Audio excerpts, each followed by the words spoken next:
Fala pessoal, boa noite, tudo bem?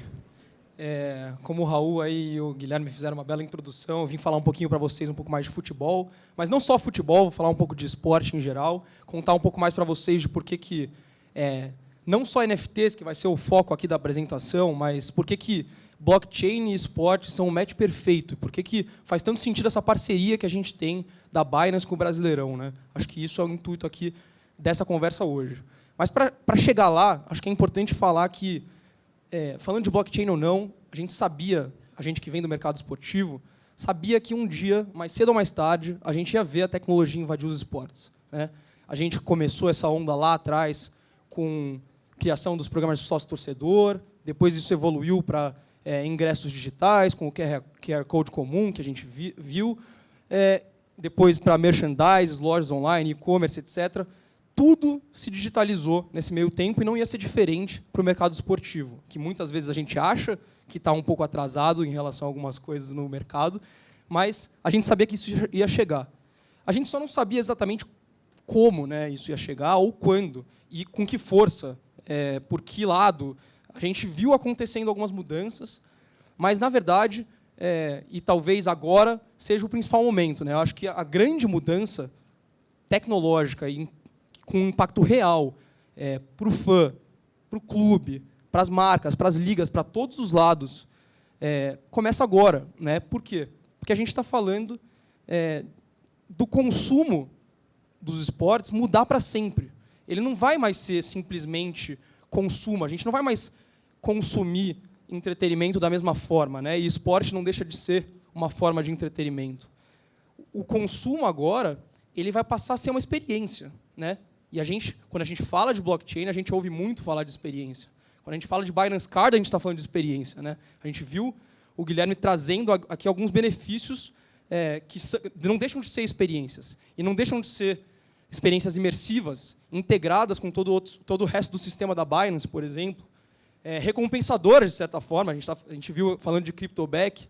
Então, aqui eu estou fazendo um paralelo já com o produto da Binance, mas quando a gente fala de esporte, por que não mudar o consumo para ser uma experiência muito mais imersiva, integrada, recompensadora e memorável? Que, querendo ou não, o esporte já mas por que não cravar isso de forma digital, com a tecnologia, com a chegada da blockchain? E, com tudo isso, toda essa historinha aqui que eu estou contando para vocês, nos leva à conclusão nenhuma, né? Mas quando a gente olha para o esporte, tem 3 principais pontos que, de fato, ajudam a gente a concluir de que é o match perfeito, quando a gente fala de blockchain junto com o esporte. O primeiro deles, e eu acho que grande parte do público aqui sabe muito bem, blockchain ajuda muito na questão de certificação de posse, né? A gente fala de contratos inteligentes, a gente fala de registro de informação na blockchain, e isso traz segurança, traz trackabilidade, traz confiança. Então, quando a gente fala de certificação de posse, e a gente está falando de esporte, a gente pode olhar, por exemplo, para o mercado de ingressos, que a gente sabe que tem, e aí não é só os esportes, a gente pode entrar em arte, música, etc. Tem muita questão de cambismo, troca ilegal de ingressos, até invasão de estádios em alguns cenários. Então, quando a gente fala de certificação de posse no esporte, só de olhar para a camada mais simples, que é a questão dos ingressos, a gente já ganha aí um benefício, uma grande mudança dessa onda de blockchain entrando no esporte com a certificação de posse. Mais ainda, se a gente vai falar de assinatura de jogador, né? Acho que todo mundo aí deve ter uma grande referência, aí, seja do esporte, seja algum outro famoso de alguma outra indústria, mas quando a gente fala de comprar um produto assinado, por exemplo, né? Como é que a gente garante que aquilo ali já foi de posse da pessoa, daquela personalidade? Se a gente estiver falando de futebol, por exemplo, como é que a gente garante que a camisa assinada do Palmeiras de fato pertencia ao time do Palmeiras e todos os jogadores do Palmeiras de fato foram lá e assinaram? Com a blockchain a gente consegue saber em que momento aquilo foi assinado, em que momento aquilo passou da mão de um jogador para o outro, como foi assinado, por quê, em que momento, aonde, com que caneta, até no limite a gente pode chegar nesse ponto. Então, aí está o primeiro ponto, e talvez o mais fácil de entender do porquê é o match perfeito entre as duas coisas. E eu, como economista, gosto de usar uns termos assim estranhos, que é esse valor hedônico aí, mas o valor hedônico nada mais é do que aquele valor que é intrínseco, que é de cada um. Quando a gente fala, por exemplo, da Mona Lisa, né? Acho que todo mundo aqui na sala já ouviu falar da Mona Lisa, né? E a Mona Lisa talvez seja o quadro de arte mais conhecido do mundo. E por que a Mona Lisa é tão importante, né? Eu não sou um apreciador de arte, mas eu sei que a Mona Lisa tem um valor intrínseco gigantesco, porque foi feito por Leonardo da Vinci, que marcou uma geração artística como um todo, e trouxe técnicas, por exemplo, não sei se vocês sabem, mas o olho da Mona Lisa te persegue em qualquer lugar que você olhe para ela na sala. Então, eu trouxe essa técnica artística muito nova. Então, aquele quadro marcou uma geração, e por isso ela vale milhões e milhões, talvez seja imensurável aquele valor. E aí, voltando e puxando de volta para o esporte, e eu, como um flamenguista clubista, trouxe aqui a foto do segundo gol do Gabigol na Libertadores. Para quem não acompanha futebol, o Flamengo foi campeão da Libertadores exatamente nesse momento, com esse gol do Gabigol. Para mim é muito valioso. Talvez a Mona Lisa, para mim, não seja tão valiosa, mas esse momento, para mim, é imensurável, porque marcou a minha vida. Talvez não seja para o vascaíno, para o palmeirense, para o corintiano, mas, para mim, tem um valor gigantesco esse momento para mim, porque foi um dos momentos mais emocionantes da minha vida. Então, o esporte proporciona isso, e ele proporciona isso de forma muito nichada. Então, você torce para um time, você acompanha um esporte, você tem paixão, né? O esporte envolve muita paixão, envolvimento, a gente torce, a gente segue, a gente acompanha. E esse valor é um valor que talvez só o esporte, a música, a arte pode trazer. Mais um ponto aí para a gente falar de por que isso é o match perfeito. E aí, por último, tem o valor mais fácil de entender. Eu acho que esse precisa de pouca explicação, né? O valor funcional, a gente dá utilidade às coisas. Então, por exemplo, é fácil de entender que se a gente der um ingresso em NFT e você usar esse ingresso para entrar no estádio, a utilidade é: eu estou usando isso aqui para validar que eu comprei esse ingresso e vou entrar no estádio.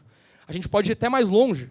Cadeiras cativas, né, que são aquelas cadeiras que você compra num estádio, você é dono da cadeira, você pode ir todos os jogos sem pagar, porque você é dono daquele lugar. Como é que você garante que aquela cadeira é de fato sua, né? Está lá seu CPF?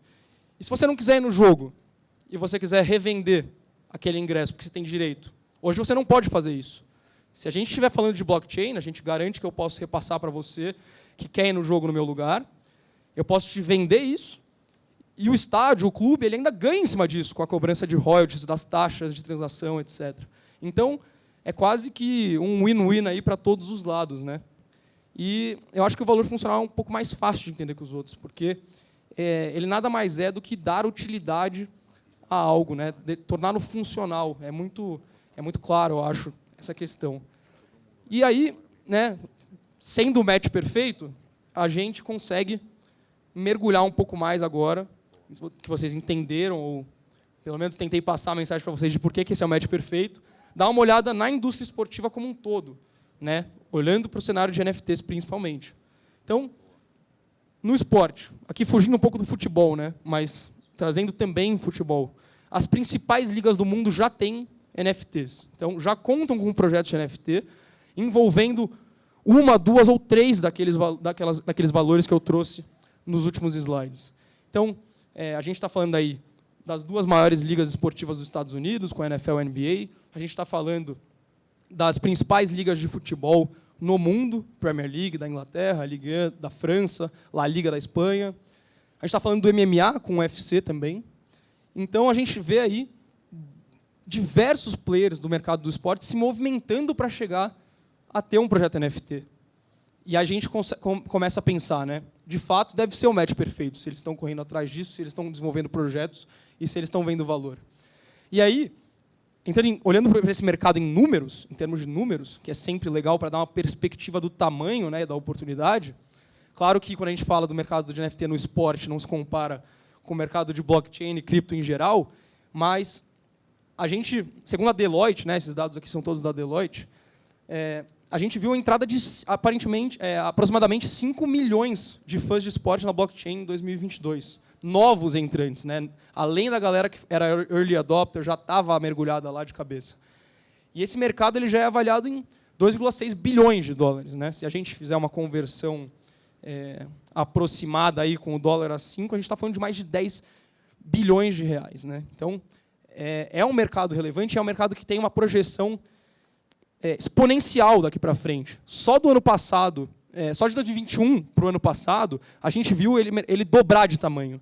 Então a gente tem aqueles 3 valores que eu comentei com vocês, que faz total sentido conectar esporte com blockchain. A gente vê os principais players do mundo esportivo entrando com projetos NFT. E a gente vê o mercado dobrando de tamanho num ano que muitos conhecem como um ano de bear market no mundo de cripto, a gente só pode estar falando de uma grande oportunidade, né? Porque, querendo ou não, se a gente comparar com a questão de como as pessoas enxergavam o mundo cripto, o mercado cripto de esporte foi quase que na direção contrária, né? Correu na direção contrária e cresceu, dobrou de tamanho. Então, eu acho que ficar falando aqui de teoria, né, do que eu acho que é mais legal a gente trazer cases práticos, né, de como essas ligas, esses players têm trabalhado a aplicação prática dos NFTs, né? Então, vou trazer aqui alguns exemplos e passar por alguns setores dentro da indústria esportiva que estão sendo impactados. Alguns eu já mencionei, como, por exemplo, ingressos, mas também a gente pode falar de gamificação com fantasy sports, a gente pode falar de colecionáveis, a gente pode falar de relação com os fãs, e a gente pode falar de memorabilia, que nada mais é do que outro tipo de colecionável, né, que é, por exemplo, você guardar ingressos, camisas assinadas, itens colecionáveis, etc. Então, começando aqui pela questão de fantasy sports, eu acho que, eu não sei, acho que, levantem a mão aí, cada case, eu vou pedir para vocês levantarem a mão. Quem conhece a Sorare? Então, acho que, vou dar uma contextualizada aqui. A Sorare nada mais é... Quem conhece o Cartola FC? Eu acho que é mais fácil.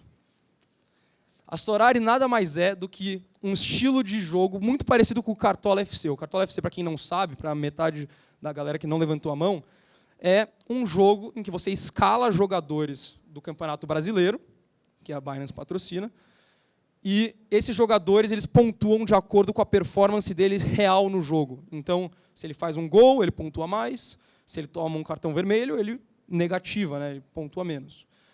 A Sorare olhou para esse mundo de fantasy sports, né? O Cartola FC é um dos exemplos desse mundo, e falou, por que não deixar com que os jogadores sejam donos das escalações deles semana a semana?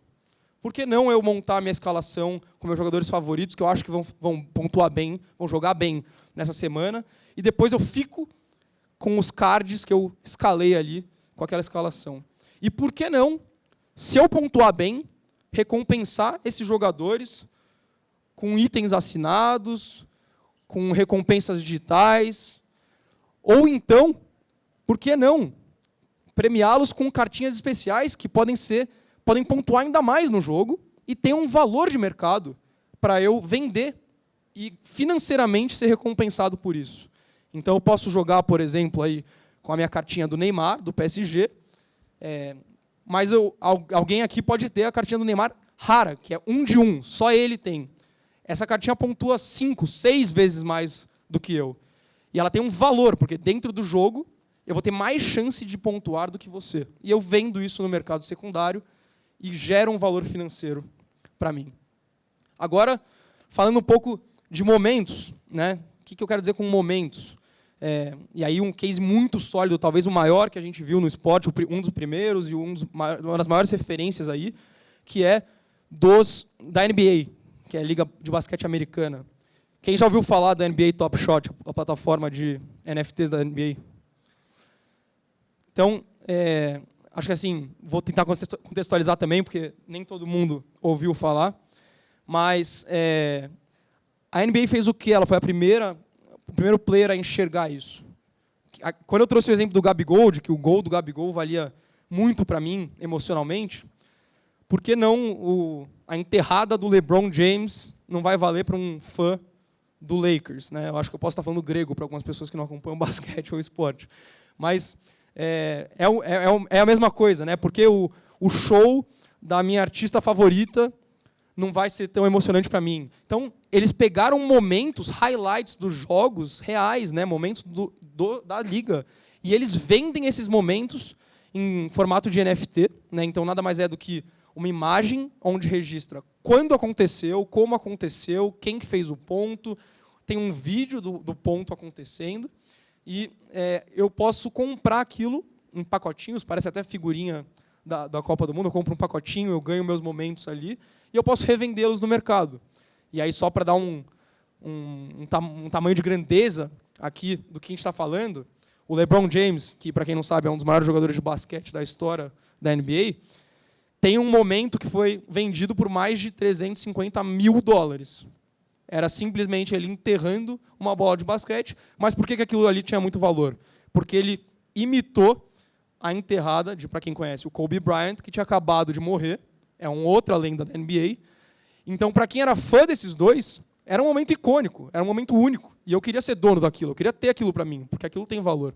Talvez para o rival não tenha, talvez para outra pessoa que não gosta de basquete, para metade daqui do pessoal que talvez nem gosta de esporte, talvez não tenha valor. Mas outras coisas vão ter. E o esporte, ele gera isso para quem é fã, gera isso para quem acompanha. Então é muito legal. E quando a gente fala de relação com o fã, a gente viu diversos clubes, um exemplo deles é o Manchester United, criando iniciativas e só um parênteses aqui, o Manchester United é o clube com a maior torcida, sempre está entre as maiores torcidas do mundo em termos de clube de futebol, bate de frente com o Real Madrid, bastante, para quem acompanha futebol, acho que é um dado interessante. Eles criaram uma plataforma onde o fã podia engajar diretamente com o clube, né? Conhecer lendas do clube, ir aos jogos. Como que as pessoas chegavam a fazer isso? Elas tinham que participar da plataforma de NFT deles. Por sinal, esse NFT aqui na tela, inclusive, é meu. E aí, tem outras ainda, quando a gente fala de memorabilia, né, que eu acho que é outro tipo de colecionável, como os momentos. Mas aí são momentos da vida real. Né? Eu fui a um jogo, eu fui a um show, eu vivi um momento, eu fui a um evento aqui, um meetup da Binance, eu pego esse proof of attendance. Aqui é o Super Bowl, que, de novo, acho que quem sabe o que é, quem não sabe o que é Super Bowl aqui, levanta a mão, por favor. Acho que a maioria sabe o que é Super Bowl, mas o Super Bowl nada mais é do que a final da NFL, que é a Liga de Futebol Americano, uma das maiores ligas desportivas do mundo, a mais valiosa hoje. Eles entregaram ingressos colecionáveis para aquelas pessoas que foram à final da liga, o Super Bowl. Né? E entregaram, garantindo que a pessoa foi, e como uma lembrança. Simplesmente uma lembrancinha. Quando você sai de uma festa de criança, você ganha uma lembrancinha escrito o nome da criança, para lembrar que você foi, talvez seja seu sobrinho, sua irmã, sua filha, seu filho. Aquilo é uma lembrança gostosa, uma lembrança legal de guardar. A mesma coisa para aquele fã de esporte que foi em um dos maiores eventos esportivos do mundo, que é o Super Bowl. Por que não aproveitar desse momento para trazer um case e construir uma ideia, né, de valor, gerar valor, atrair essas pessoas com um momento que era especial para ela. Né?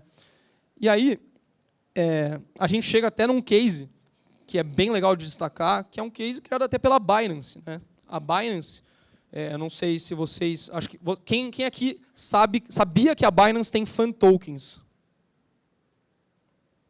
Tá.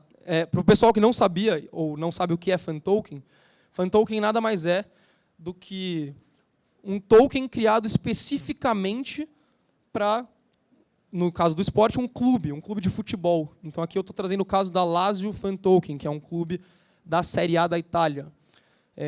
A Binance trabalha os fan tokens para criar engajamento direto entre o clube e o fã, através da blockchain. E como que eles fazem? Como que eles trabalham isso, né? Se eu estou na blockchain, eu comprei os tokens da Lazio, eu tenho direito a resgate de benefícios, a resgate de experiências, a me envolver um pouco mais com o clube, responder quizzes, ganhar pontos, acumular pontos, trocar por recompensas.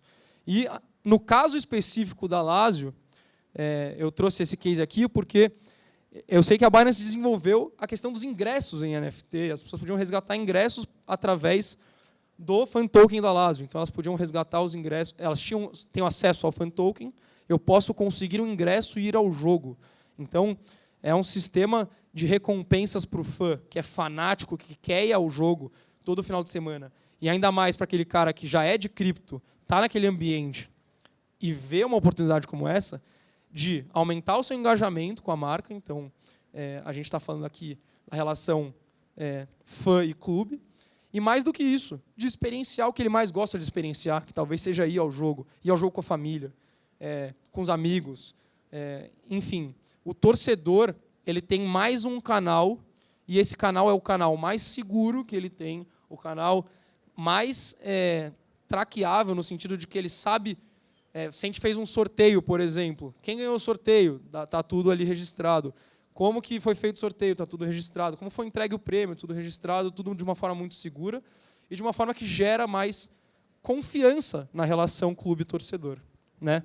E aí, o caso dos ingressos, que é um caso, talvez um dos mais legais, como eu trouxe lá no início da conversa, de explorar, é um caso que pode revolucionar o mercado esportivo, principalmente por aquela questão do cambismo, que hoje, para vocês terem uma noção, o clube ele não tem nenhuma receita, o clube, o estádio, enfim, não tem nenhuma receita em cima dos ingressos depois da primeira venda.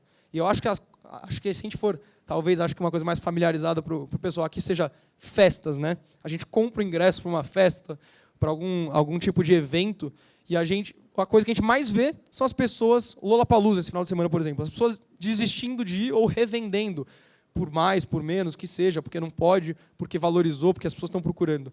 No caso dos esportes, é a mesma coisa. E muitas vezes os jogos são super disputados, a gente está falando das pessoas buscando ingressos, o seu time chega na final, você quer assistir, então aquilo valoriza. Talvez, para você que não é tão fã, pode olhar aqui e gosta de investir, pode ser uma oportunidade de investimento. Para você que é fã e quer ir, mas não tinha acesso prioritário para comprar aqueles ingressos, você vai atrás no mercado secundário. E para o clube, você gera uma nova linha de receita. Totalmente confiável, totalmente traqueável e 100% dentro da blockchain. Então, nessa linha, nesse raciocínio, a gente conclui que, né, o esporte, que é a encarnação das emoções, eu gosto de resumir esporte dessa maneira, eu acho que é uma forma de entretenimento muito pura, que mexe muito com a paixão, mexe muito com a emoção das pessoas. A gente está falando de milhões e milhões de pessoas ao redor do mundo, e a gente já está falando de um mercado que movimenta milhões e milhões em NFTs, né? E aí, com isso, a gente chega no pensamento final, que é o que eu trouxe lá no início, né? Que a indústria do esporte deve mudar para sempre com os NFTs. Como? Exatamente dessa maneira, com esses cases que talvez sejam só a primeira camada mais superficial de tudo que a gente vai ver daqui para frente, né? Então, eu nem entrei na questão de falar de realidade virtual, metaverso, esse tipo de coisa. Imagina quando a gente chegar num nível de conseguir assistir um jogo dentro de um jogo no estádio, só que você está na sua sala de casa, né? Porque isso está se construindo para ser possível. A gente está chegando nesse nível de interação digital, né? E por que não também engajar diretamente com os jogadores, né? Por que não assistir o jogo da perspectiva do jogador? Aí, voltando na NBA, por exemplo, não é exatamente assistir o jogo da perspectiva do jogador, mas eu não sei, quem acompanha a NBA nas redes sociais e tudo mais deve ter visto que você já tem uma plataforma deles que você consegue colocar você dentro de um lance que aconteceu no jogo. Então, você, por exemplo, vou para o futebol, que é a coisa aqui mais do público brasileiro. Então, voltar no meu gol do Gabigol. Eu posso me colocar fazendo aquele gol, naquele lance, naquela transmissão, naquele vídeo. E me ver fazendo aquele gol, compartilhar nas redes sociais, comprar aquilo para mim, vender aquilo para outras pessoas. Então, a gente já está chegando num nível de interação que, muito provavelmente, a gente vai poder assistir o jogo com os mesmos olhos do jogador em tempo real. Né? Por que descartar essa possibilidade? E por que não fazer dentro da blockchain? Por que não oferecer esse benefício para quem for holder de um NFT dentro do clube, do sócio-torcedor do clube, do fan token do clube? Então, a gente cria mais uma camada, a gente está criando camadas e camadas de engajamento, camadas e camadas de relacionamento, através da blockchain, através dos NFTs, que estão revolucionando a indústria do esporte como um todo. né? E aí, eu queria concluir a ideia aqui como um todo.